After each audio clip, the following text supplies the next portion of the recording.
Welcome to the Discussion with James Nash. I'm your host, and today we will be talking about professors. From tenure to adjuncts, what is fair and what is not? Should tenure be eligible for everybody, or is job security for life too good to be true? As well, what are adjuncts? How do they work? What are their rights, and are they being treated unfairly? That and more today on the Discussion.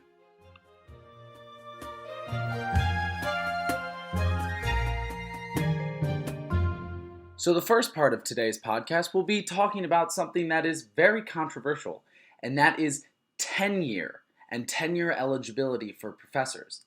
The basic idea behind tenure is that once a professor has shown that their work is quality and that they do a good job, they will be guaranteed employment for life. This allows the professor to explore different topics, to work on research instead of just having to work in the classroom.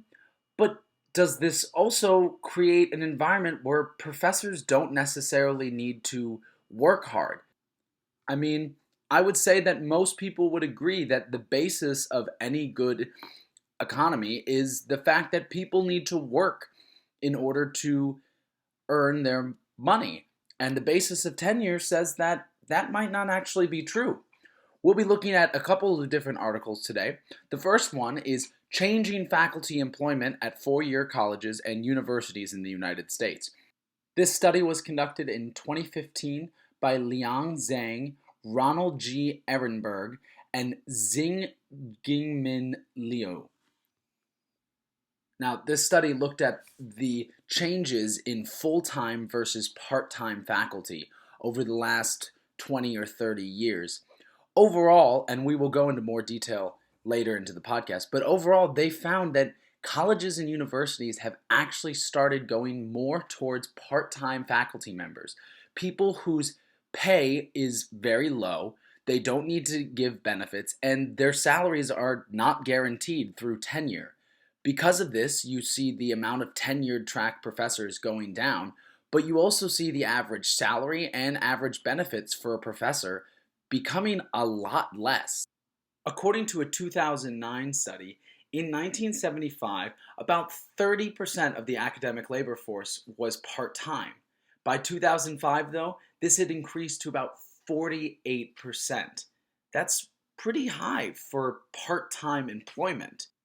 Zhang suggests that this might be because of the rise in PhD availability and the lack of increase in terms of jobs for professors, but what it really more seems like is the colleges are figuring out a way to pay less for the same quality professor. Instead of having to hire a full-time professor that needs benefits, a full guaranteed salary, they can hire part-time professors for significantly less money and instead have the ability to get rid of them if something goes wrong. The problem that has always lied with tenure is that professors can and have started to slack off over years, and it is very difficult to get rid of a tenured professor. There are obviously other benefits of hiring part-time professors. For example, if you do not tenure a professor and you require the professors to bring in their own grants and contracts, you actually will increase the chances that you will be producing significant research at your university. More professors means more opportunity. More opportunity means better recognition in the real world. We'll continue this discussion after the break.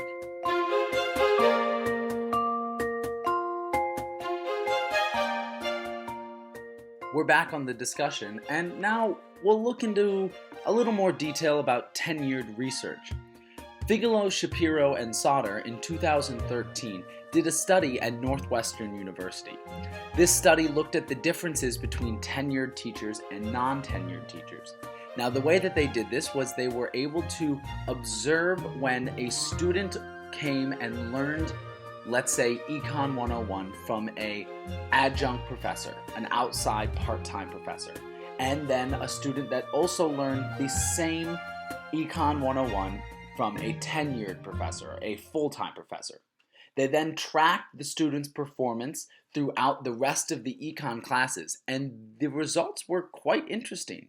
They actually found that the students that were taught by the adjunct professors, the outside part-time ones, performed consistently better than those who were taught by the tenured teacher. I'd now like to welcome Colleen Sweeney to the discussion. She was here earlier when we talked about changing selectivity in American colleges, and she's going to be giving us a unique insight into a professor's mind. Now, she herself is a student at Trinity College, but her father is a professor at UCSB, her grandpa was a professor at CU Boulder, and her uncle was a professor at Tufts. All three of them have very different but very strong feelings about tenure. Hi, Colleen. Hi. So, we'll get right to it. What did your dad told you about how he feels about tenure? Well, my dad definitely does not think that it's a great program. He himself has tenure, but he's always felt that it's kind of an antiquated system and that faculty who have it often make the mistake of kind of slacking off. Two examples he's had to base himself off of it is my grandfather, who taught at CU Boulder, who definitely played the tenure card, slacked off a lot, didn't really reach his full potential as a professor, and was still making the same amount of money, if not more, than more qualified faculty. However, my uncle, who works at Tufts currently, also has tenure and prides himself on having never failed a student in his class, and which is similar to my father and how much he cares about his students. And I think that the tenure system really has two kind of sides to a coin to it, where you can either be completely impassioned by your field of study that you're teaching in, or you can use it as an excuse to try a little bit less, unfortunately. So overall, you would say that the feeling of tenure is Outdated. outdated. All right. Well, thank you for that quick, unique insight into a professor's mind. We will continue with the rest of the podcast, where we will be talking about adjuncts and the rights and lack of rights that they have. After this. Why are there not more adjunct professors? Well, the problem is adjunct professors have no real rights. They're contracted workers who make their salaries based on their course load, their experience, and what the college feels like paying them at the time.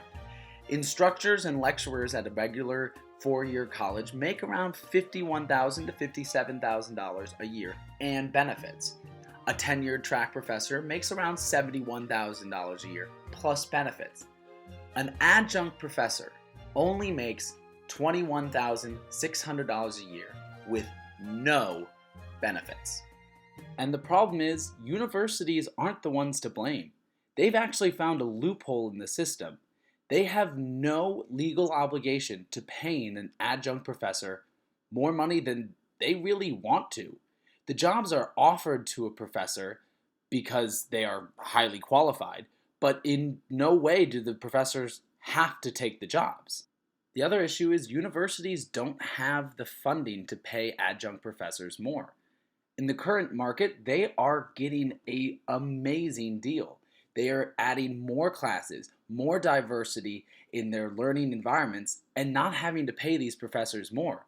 So if they're able to continue paying adjunct professors almost no money, they're going to, because adjunct professors are going to keep teaching as long as the jobs are offered, despite the fact that they're making almost no money.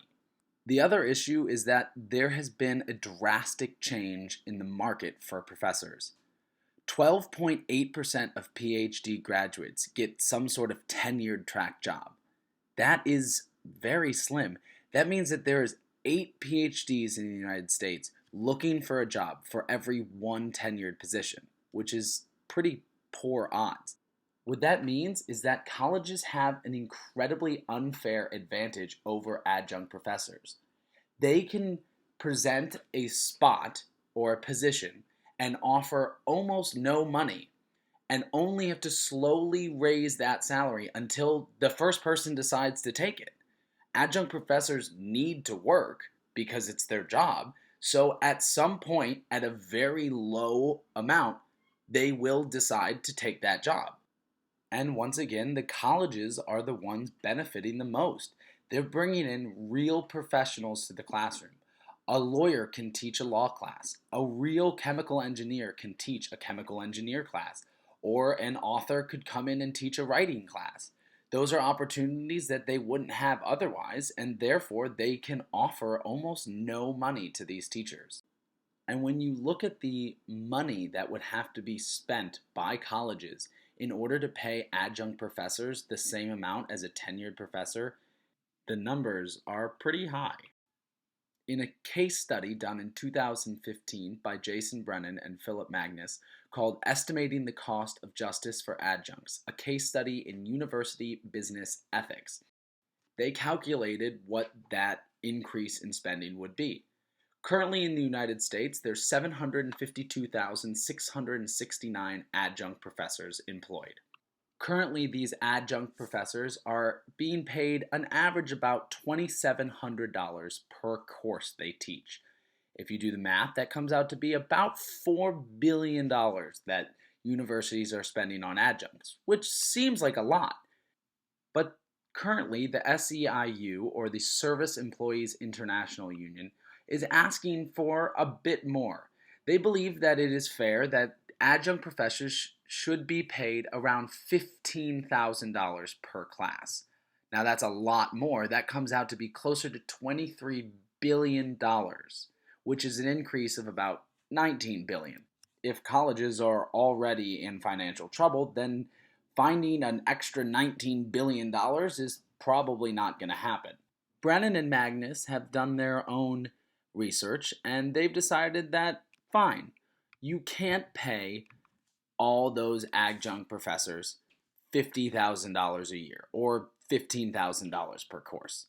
So instead, you stop hiring adjuncts altogether, and instead you hire 263,000 new full-time professors, all of whom are having a pretty good job, which they would define as about $50,000 a year plus benefits.